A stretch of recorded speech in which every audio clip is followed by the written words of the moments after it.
Hello everyone, I'm Julia and welcome to my kitchen. Today we're going to do a very typical dessert or cookie that is more like a Christmas time cookie. I like to do it now because whoever wants to try it, including my children, they might have time to practice or try it, see if they like it. I know that anybody that's from my background, they'll recognize this one, and I know my family loves it to death. So it's called carte date, which is more like a dialect, Barese, or from the Puglia region where I come from, and that's the way they call it. So I don't know why, I don't know exactly what it means, but that's the name of it. It's kind of hard, but you can call it any cookie. That's what my whole family and friends call them. Okay, let's start. We're going to do 1 pound or 4 cups of flour. And you can cut this recipe in half if you want. If you want to try the first time and make sure that you know what you're doing. If not, it's just a basic dough. It's actually a savory dough. What makes it a dessert is the honey sauce that we put at the end of it after it's all done. Well, you'll see the procedures. So with this dough, if you do not want to bother doing that, if it's too hard and you see that you're not going to be able to do it, you can use it to make savory pies. So it's always a good recipe to have for that kind of thing. Anyway, so that's 4 cups of flour. We're going to use a third of a cup of olive oil. I have here half a cup of white wine, some water that we might need, and a half of tablespoon of salt. That's all we need. Okay, so let's start with the adding the oil first. Let's mix that up. Oops, don't go anywhere now. Okay, so let's try and get the oil.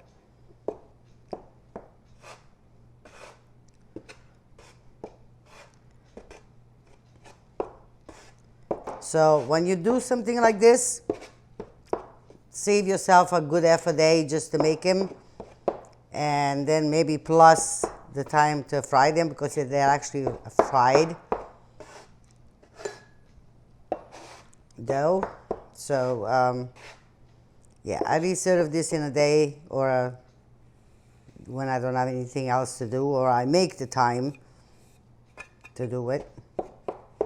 Because every year I have to do this. This is one of the staples of my Christmas, my holidays cookies. So my family would not do without it. Okay, I'm gonna add the wine. I'm actually gonna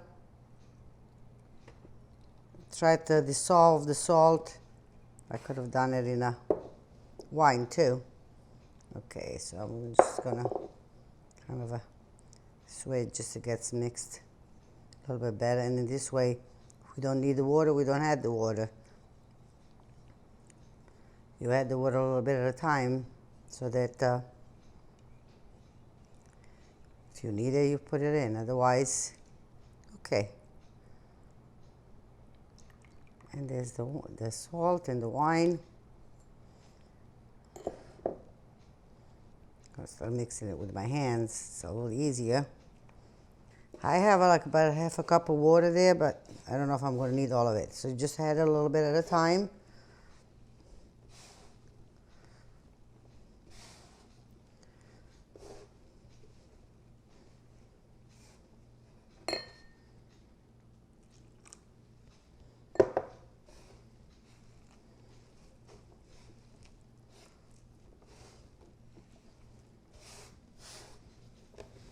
So once it rests, then it'll be a lot easier to work with.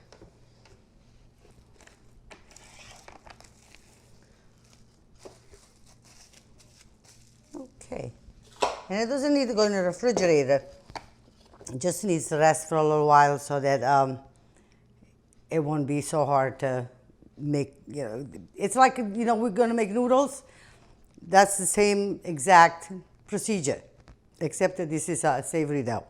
So now that the dough has rested for a while, about a half hour, that's usually enough time. we're gonna just get a piece, and I'm situated here on the table because that's where the pasta machine is, and we'll start working the dough, and we're gonna make strips, you'll see. Okay, so we'll start the process of, oops, this is not tight enough. It's moving. Okay. So what you do is you fold it so that it'll start getting nice and smooth.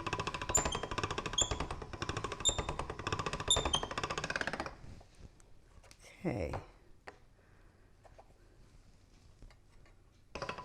And you can do this process by hand, but it's a lot more work. I'd rather do it this way. And if, you know, hopefully whoever wants to try is lucky enough to have one of these little machines. They're not expensive, so.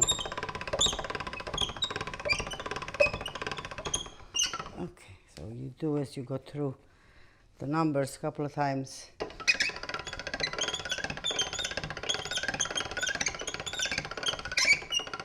So what I'm gonna do now is like kind of cut it in half because this is gonna be too long. So I'll go to the next number. And I do it pretty thin, basically like noodles. And if it's too thin,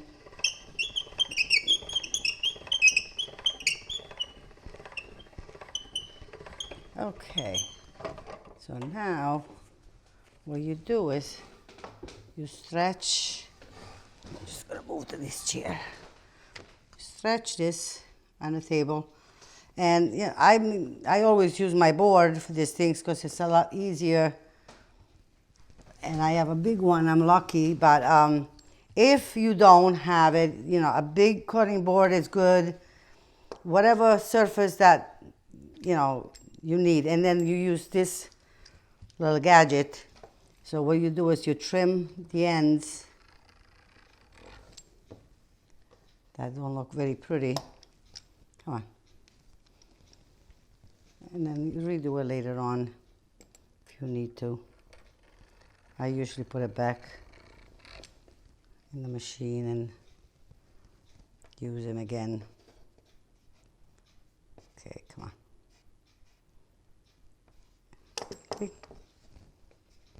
Okay, so now this is where the fun starts. Again, okay. So what this is, it's like making honeycombs. And you'll see what I mean. Just got little strips. And don't worry about it if they're not exactly. Try obviously to make them the same, but if they don't, nothing will happen. Okay, so this one's kind of thin, so what I do is I cut little things and I'll make like little bows. And with these guys, take it one strip at a time, and then you kind of squeeze. You hold the one side and you make little cavities. Okay, so this is a little bit of a tricky situation. You have to give them enough space so they don't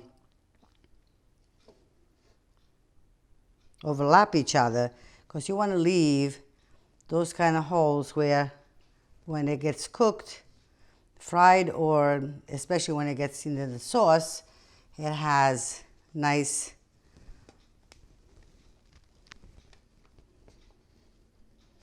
So you keep going, you keep doing this. Keep it loose on the table so it doesn't get stretched out and it doesn't close.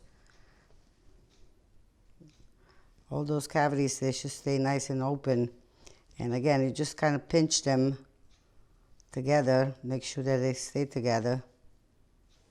Okay, so again, leave a little space in between and you keep going. Okay, so now I have the oil that it's almost ready to go. It's canola. I use canola oil for these things because it's lighter and it doesn't burn as fast. So I don't use olive oil for this, even though obviously my parents, my grandparents, that's all they ever used. But when you're ready, just what I did is I just put a little piece of to see if the oil is ready, so that you don't want to, and you don't want it too hot because you don't want to burn them. You want to just kind of get them to the golden, light golden stage. So yeah, it's pretty much ready. So what I'm gonna do though, what I usually do is like stack them in my hands because you don't want to wait too long. You want to kind of squeeze them together in the fryer, otherwise they're going to open up, which they do, some of them do. And you don't want to end up with like strings in the fryer. So as many as you think they're going to fit in there, which is like in this frying pan, they usually at least 10 of them. So this is what I'm going to do. Let's see. I should just put it a little bit higher. Okay. So you'll just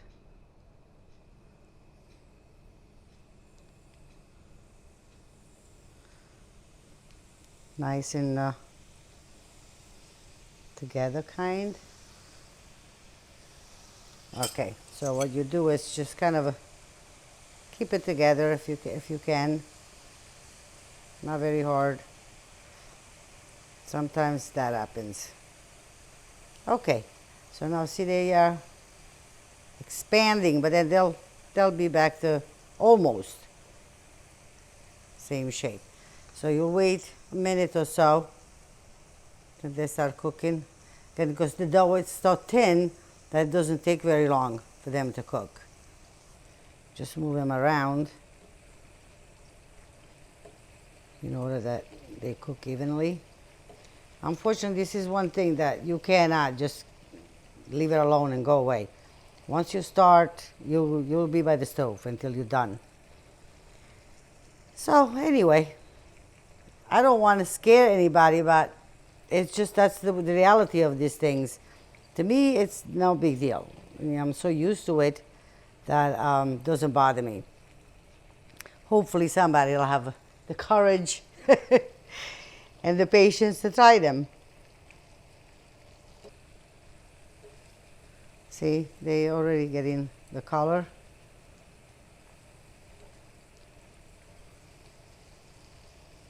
Like I say, it doesn't take too long. It's just, you know, if the oil is at the right temperature, and usually the first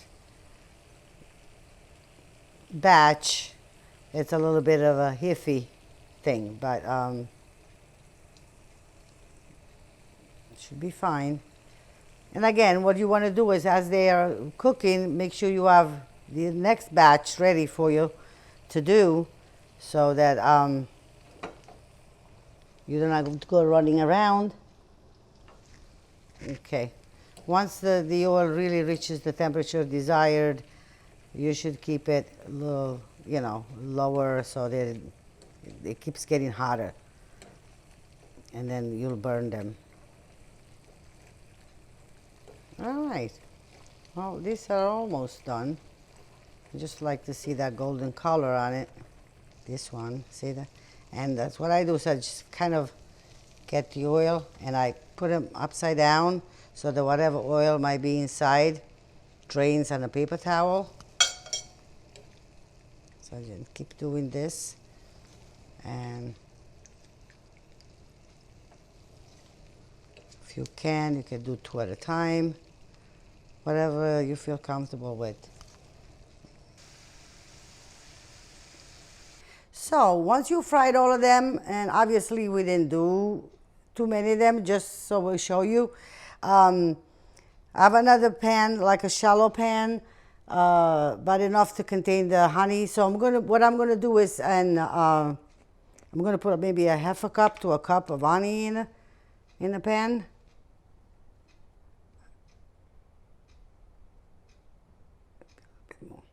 And this honey, once this sauce, you can reuse it obviously for the rest of them. You don't have to make a new batch every time. At least that's what I've been doing all these years. So, and maybe half a cup of water. Basically, you don't want the honey because it's too heavy and it would be too sticky. So what I do is I just let it come to boil and make sure that the honey and the water are all nice and together. And then we'll dip them in. Basically, that's the whole idea for this.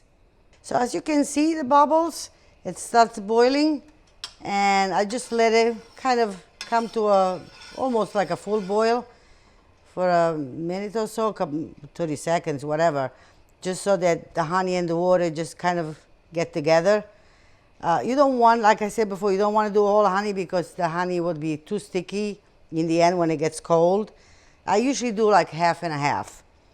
And plus they would be way too sweet. So I like a coating that it's, you know, nice, sweet, but not too sweet. Okay, so now what I'll do is I have the flame lower, and I'll drop as many as they fit in there. And it only takes, like I said, a couple of seconds for each one of them. Okay, so what I do is I just kind of let them get a little bit of the, okay, now it's not boiling no more, okay, and then I just turn them, let them get coated on that side, couple of seconds, and this time don't drain them. Whatever honey falls into those little nooks, just leave it there because that's what's going to give them their taste, their flavor. And actually, sometimes if I see that they get kind of dry, once the honey gets cold again, I just dribble a little bit over it. So again, do what the next batch, same thing. What I'm going to do is just get the spoon. Let's say some of them got a little bit dry. You're just going to dribble a little bit of this honey on it.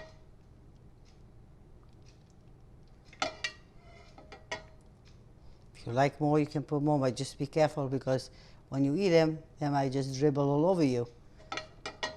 So, okay. Now the last step, it's usually a little bit of cinnamon. That's again one of those signatures of Christmas cookies. And if you like, if you don't think they're sweet enough, you can just put a little bit of sugar on it. If not, you could just leave them like that. We could do that. So usually I just do that like this, just a dribble. Okay, that should be plenty. And there they are, the beautiful carte date or honey cookies. The smell is driving me crazy. I feel like I should eat the whole plate right now. So hopefully we give you something to think about, and hopefully you'll try them. Good luck, and I'll see you soon. Bye.